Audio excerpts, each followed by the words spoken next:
On a eu bonjour à chacun d'abord, mais on a eu la chance cette semaine, certains ont peut-être vu dans le Memento, Bertrand et moi, on a participé à la retraite pastorale de la Frée, qui se fait à Wilderwil chaque année. Ça fait, je crois, plus de 20 ans qu'ils sont là-bas.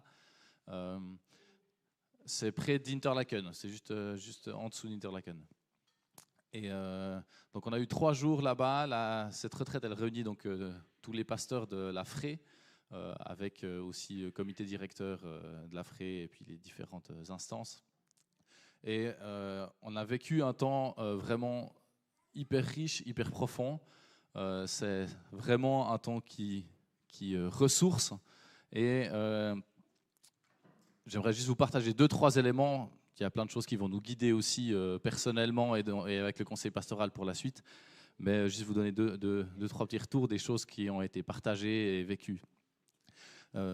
L'année passée, on n'y était pas, mais l'année passée, ils avaient accueilli quelqu'un qui avait apporté la thématique de la revitalisation des églises avec un peu 5 grands axes qui avaient été travaillés. Et en fait, cette année, ils ont décidé de poursuivre sur ces 5 axes-là en mettant un accent plus particulier sur ceux où il y a eu les retours des pasteurs qui ont dit cet axe-là, ça va assez bien, mais celui-là, c'est plus difficile. Et puis, on a retracé tous, mais on a accordé plus de temps à ceux où il y avait peut-être plus besoin d'être équipés, ressourcés. Et ces 5 axes, c'est la confiance en Dieu qui prend soin de son Église et qui prend soin des ministères qu'il place aussi dans les églises. Avoir cette confiance en Dieu dans nos églises face à nos choix, face à des choses qui ne sont pas toujours évidentes. Cet élément-là ressortait assez dans beaucoup d'églises africaines comme quelque chose qui va plutôt bien. On a été plutôt encouragés à continuer dans cette confiance-là. Un deuxième élément où on a été encouragés de continuer et qui ressortait assez fort, c'était la collaboration. Alors après, il y a la collaboration interne dans les églises, puis il y a la collaboration des églises entre elles, externes. Donc l'interprétation de la collaboration dans la note qui a été donnée était peut-être orientée d'une part ou l'autre, mais voilà, on a été encouragés à aussi grandir et aller toujours davantage plus dans travailler notre collaboration interne, mais aussi travailler notre collaboration entre les églises, entre les ressources qu'on peut partager, les éléments où on peut se soutenir. On a été challengé dans notre courage, avoir le courage en Église d'aller de l'avant face parfois à des difficultés, face à des difficultés qui sont des fois de la position de l'Église face à la société, qui sont face à des difficultés rencontrées dans l'Église, comment aborder les défis, les crises ou autres. Et ça a été un temps riche. On a pris pas mal de temps sur la thématique de la construction, pas de la construction d'un bâtiment, mais de la construction de l'Église, et puis comment on va de l'avant avec beaucoup d'éléments autour de la vision de l'Église, quelle vision on a, et puis comment est-ce qu'on y travaille, quels moyens on se donne pour aller dans le sens de notre vision, avec un gros challenge qui nous a été posé, c'est la question des visions explicites qu'on a, mais toutes les visions implicites qu'on a dans l'Église. Et puis comment parfois on a des visions implicites qui vont à l'encontre de notre vision explicite, et puis il y a un travail à faire, et puis c'est quelque chose qui va sûrement nous accompagner aussi. Et on a eu tout un moment autour du dernière thématique qui était la créativité. Laisser éclore la créativité dans nos églises. Et on a eu la richesse d'avoir quelques pasteurs de différentes communautés qui ont pu partager des éléments de créativité qu'on peut développer dans l'église. Parfois des personnes où c'est un ministère ou une personne en particulier qui a découvert en lui quelque chose qu'il pouvait partager à l'église. Comme Cédric Chanson, ceux qui étaient à One il y a 2 semaines, a partagé un slam. Voilà, c'est quelque chose qu'il a découvert en lui il y a quelques années et puis qu'il a développé. Et puis aujourd'hui, qu'il utilise dans son ministère pastoral, mais aussi en dehors. Et puis on a eu le partage d'entre autres Fabien Novera, pour ceux qui connaissent, qui est pasteur à l'église Clorion à Châteaudet, qui est quelqu'un qui est plutôt calme, posé, enfin voilà. Et il s'est découvert tout un côté créatif dans écrire des histoires et des pièces de théâtre. Quelque chose qui lui semblait impossible il y a quelques années, et puis tout d'un coup il s'est découvert quelque chose là-dedans.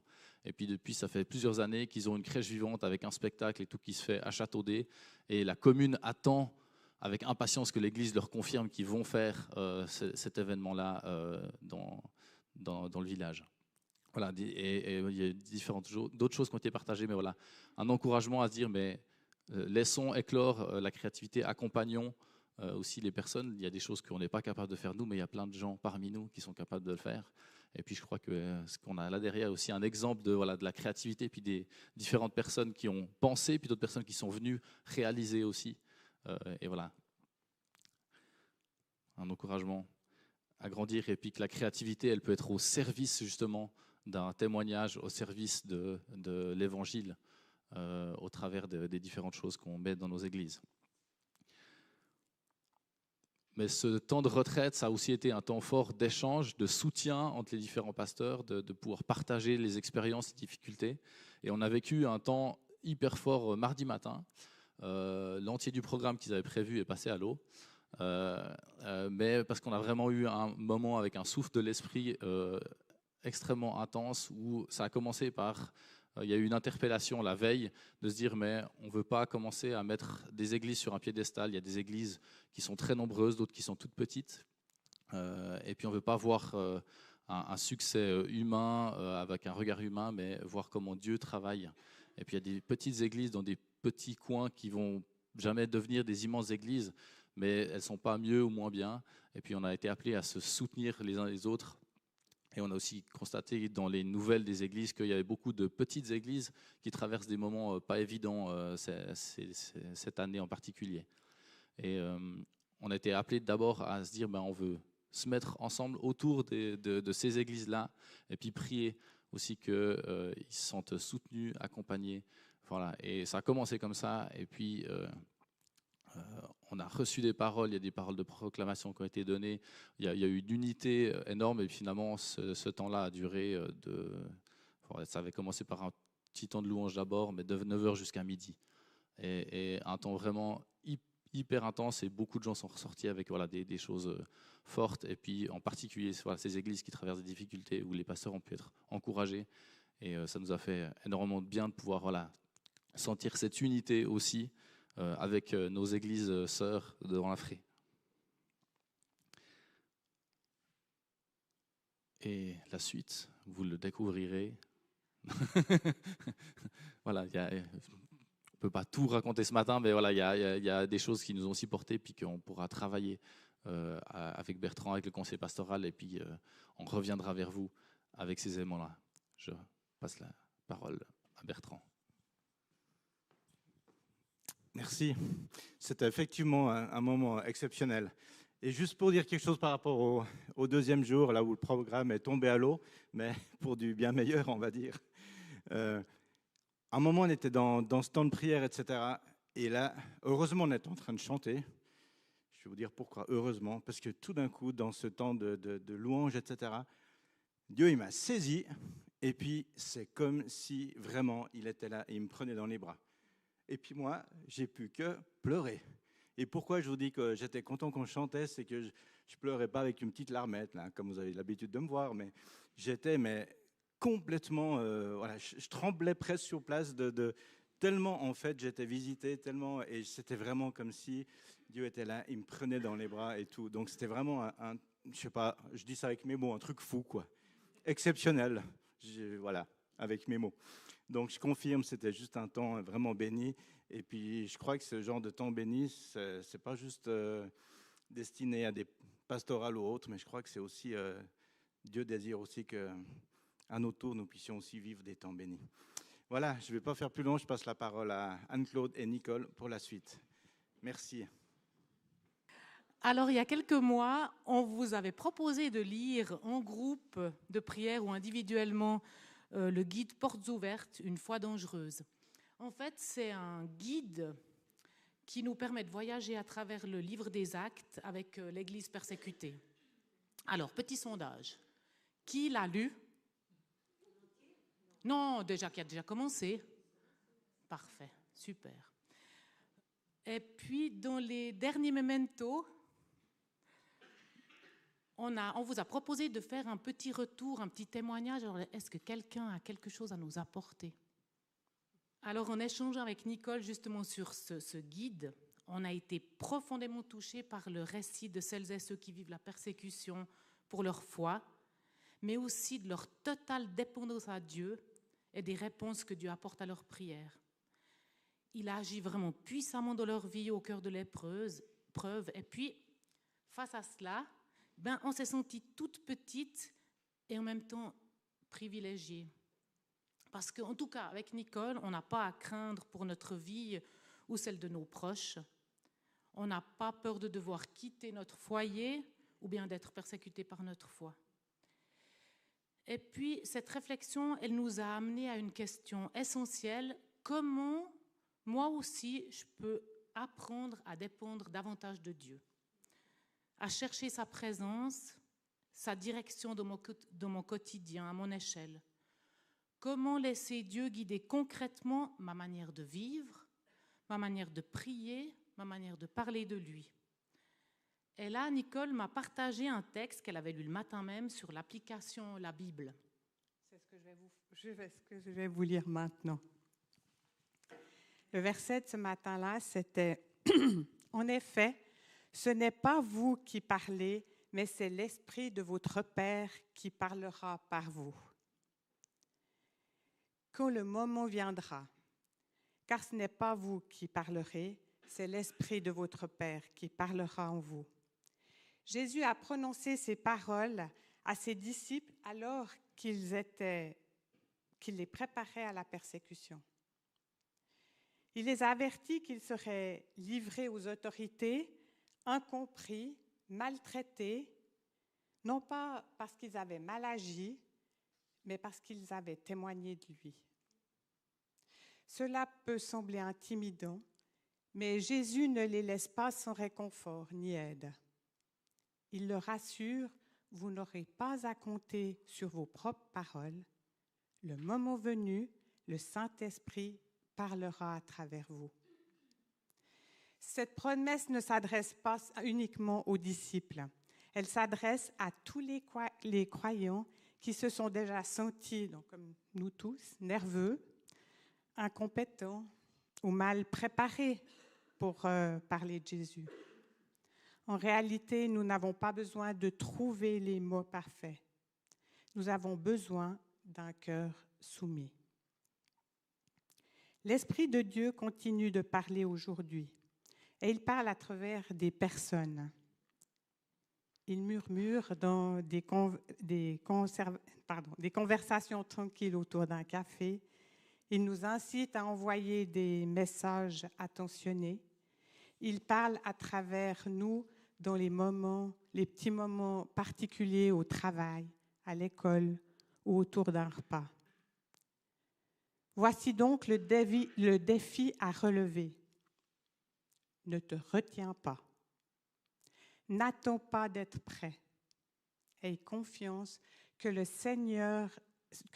Saint-Esprit qui vit en toi te donnera les mots. Avance avec foi.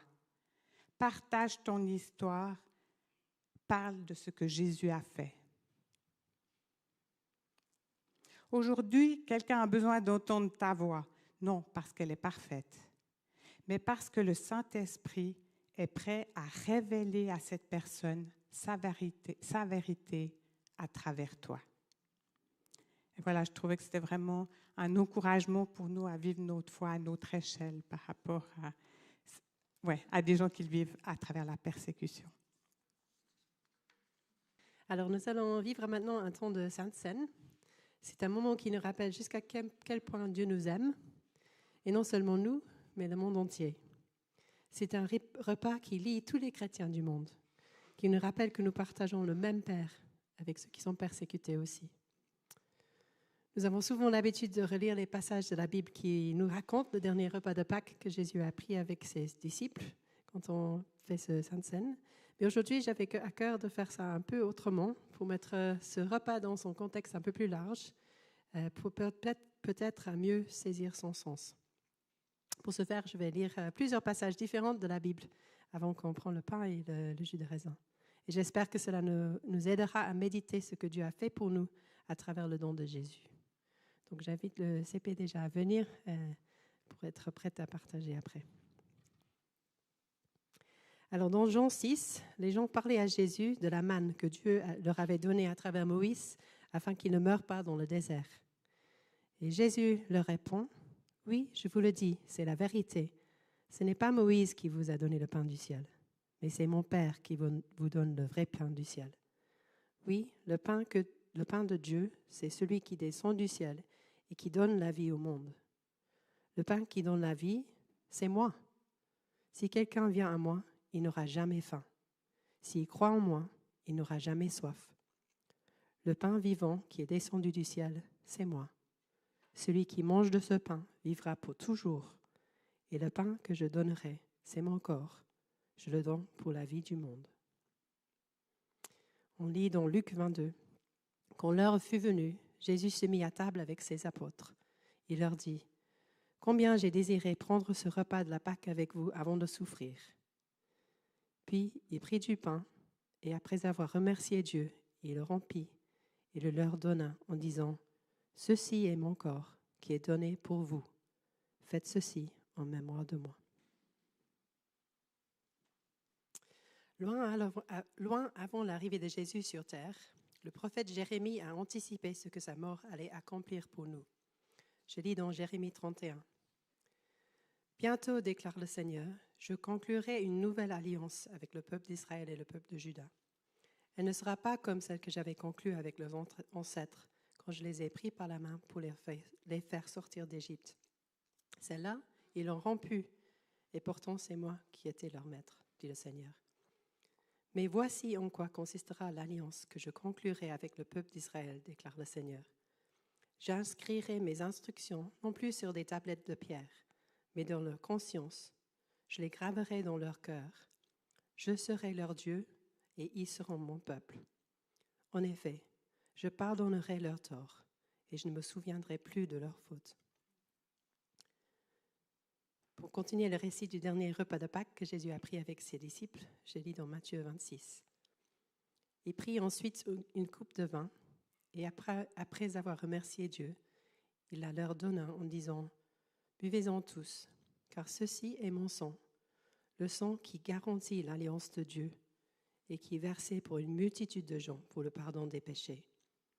Je vous le déclare, dès maintenant, je ne boirai plus de ce vin jusqu'au jour où je le boirai avec vous le vin nouveau dans le royaume de mon Père. » De l'Apocalypse, j'en vois une vision de ce qui se passe dans le ciel. Il voit l'agneau qui est assis sur le trône et les ancêtres qui l'entourent et que le louent. Et voici ce qu'il écrit. Il chantait un chant nouveau. « Tu es digne de prendre le livre et d'en briser les sceaux, car tu as été mis à mort, et par ton sacrifice, tu as acquis pour Dieu des gens de toute tribu, de toute langue, de tout peuple et de toute nation. Tu as fait d'eux un royaume de prêtres pour servir notre Dieu, et ils régneront sur terre. » Alors, celui qui siège sur le trône déclara, « Maintenant, je fais toutes choses nouvelles. » Et il ajouta, « C'en est fait, je suis l'alpha et l'oméga, le commencement et la fin. Celui qui a soif, je lui donnerai à boire gratuitement à la source de l'eau de vie. Quiconque aura remporté la victoire recevra de moi ce don. Je serai son Dieu et il sera mon fils. Viens, que celui qui a soif vienne, que celui qui veut de l'eau de la vie la reçoive gratuitement. »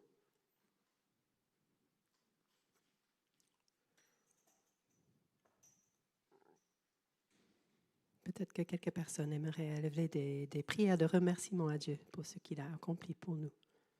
Par rapport à donc, ce livre sur les gens persécutés, je vous propose de prendre un temps en communion, dans notre cadre, notre Sainte Seine, en communion avec les gens qui souffrent et dont la foi est un challenge au jour le jour, qui sont un exemple pour nous, mais que je pense que nous avons à bénir, nous, et à prier pour ces personnes-là. Je vous prie de prendre un temps de prière pour ça. Amen. Je pense qu'on peut continuer de persévérer dans la prière. C'est pas juste aujourd'hui que les personnes qui sont persécutées ont besoin de nos prières, c'est aussi tout au long de l'année, puis qu'on puisse aussi s'en rappeler. Il y a quelque chose qui m'est venu d'assez fort, je ne sais pas si vous vous rendez compte, la force et la puissance de l'Évangile. Dans les premiers siècles de notre ère, les chrétiens étaient persécutés de manière massive. Ils finissaient dans des cirques, brûlés, crucifiés. Il y avait toutes sortes de persécutions extrêmes. Mais c'est là que le christianisme s'est répandu le plus vite. Aujourd'hui, c'est très intéressant. Hier, je suis tombé sur un interview sur Europe 1, mais de quelqu'un de Porte Ouverte qui est interviewé. Et il partageait, ces derniers temps, il n'y a jamais eu autant de conversions de musulmans à la chrétienté, en particulier dans toutes les zones ou tous les endroits où les chrétiens sont le plus persécutés. Et en particulier par l'islam radical, ce n'est pas la seule raison, mais voilà. Donc aussi, le témoignage de ces chrétiens qui sont persécutés sont une force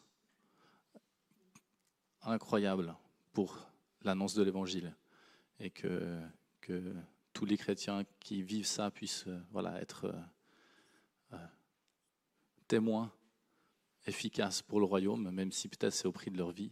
Et que nous, on puisse un tout petit peu réaliser que parfois on a de la peur de partager juste pour un regard. Qu'est-ce que c'est un regard? Voilà. Sans vouloir mettre de culpabilité, mais vraiment juste qu'on puisse réaliser les enjeux qu'on a chez nous face aux enjeux qui sont ailleurs dans le monde. Merci. Je continue et je vous partage aussi quelque chose qui m'a touché. C'était quoi? Il y a une semaine et demie à peu près en arrière, j'étais sur Instagram et je suis tombé sur une vidéo qui ne dure pas très longtemps, mais sur cette vidéo, on y voyait en fait des gens en Ukraine qui étaient en train de louer Dieu. Là, je suis ému parce que... Mais en fait, ils étaient en train de louer Dieu au milieu des décombres. Et on les voyait, et ils louaient Dieu. Et derrière eux, il y avait des bâtiments, peut-être leur église, je ne sais pas, c'était pas spécifié, mais il y avait un tas de ruines.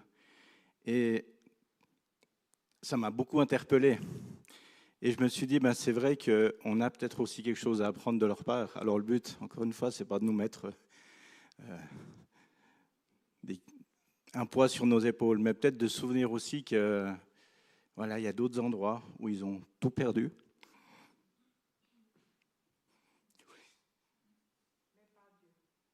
Merci.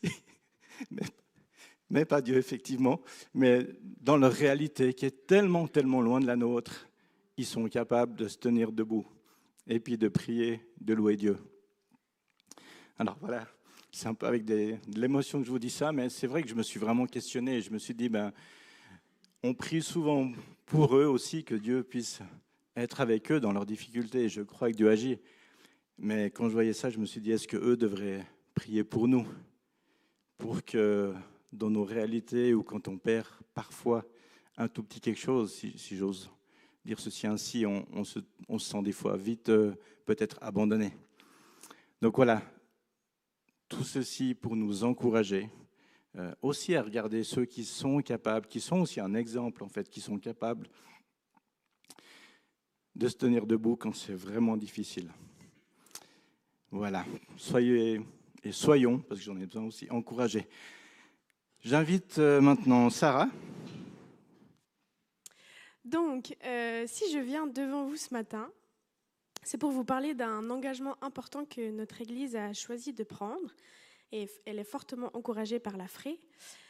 Si vous le savez peut-être, la FRE elle a mis en place une charte qui exprime son engagement pour le respect de l'intégrité de chaque être humain.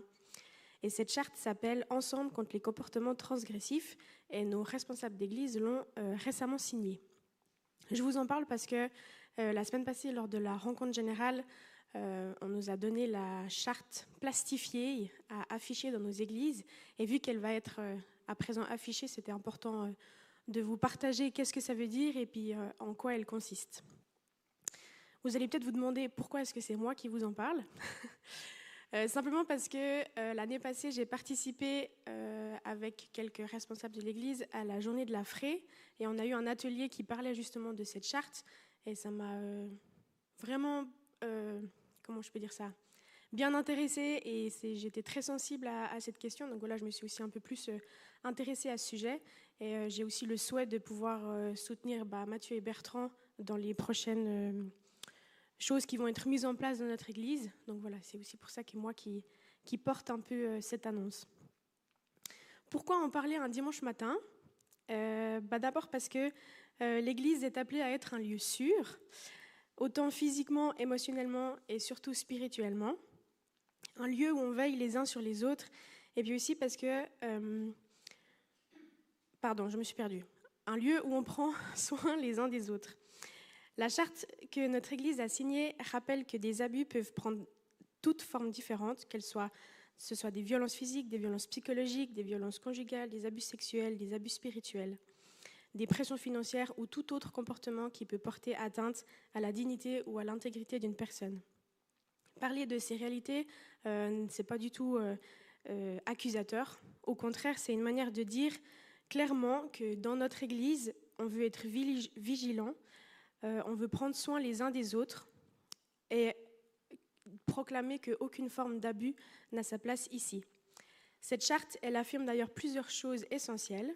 Premièrement, que chaque victime doit être prise au sérieux, écoutée et accompagnée, que toute dénonciation calomnieuse doit être refusée, mais que la responsabilité des auteurs d'abus doit être reconnue, que l'Église doit créer des espaces sûrs pour les enfants, les jeunes, mais aussi les adultes, et que l'Évangile nous appelle à la vérité, à la justice et à la dignité de chaque personne.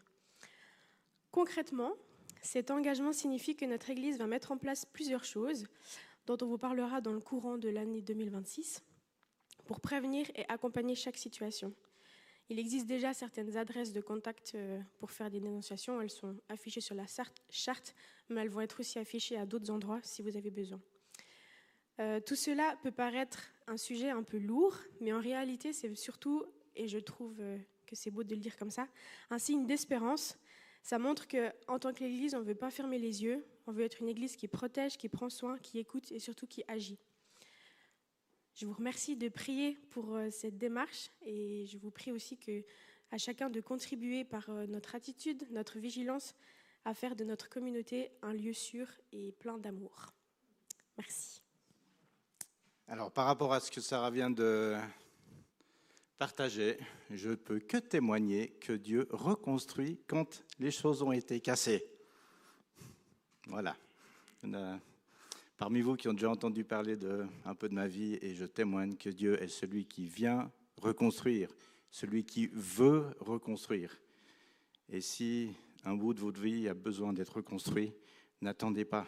Dieu vous tend la main, comme il l'a fait pour moi et pour d'autres personnes.